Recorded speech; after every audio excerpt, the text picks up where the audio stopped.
චරිත්‍යයන් ආගේ රාගමින මට කලින් අවුරුදු 10ක් තිස්සේ ඔළුව රිදිල්ලත් මිග්‍රේන් කියලා බෙහෙතුත් තරම් කාලේ පාවිච්චි කරා. ඒක හැදුන වෙලාවට සාමාන්‍ය සතියේ 3 පාරක් විතර හැදෙනවා. හැදුන වෙලාවට ලොකු සද්ද ඇහෙන්න බෑ. ලොකු එළියකට මුණ දෙන්න අමාරුයි.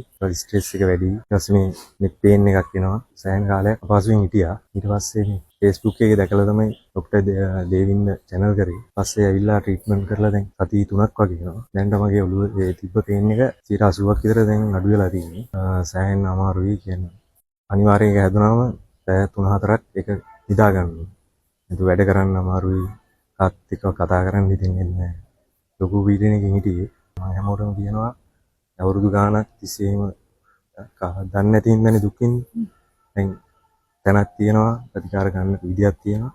ඉන්න මෙතන මම හැමෝටම රෙකමන්ඩ් කරනවා එන්න ඇවිල්ලා ඒ බරෙන් නිදහස් වෙන්න.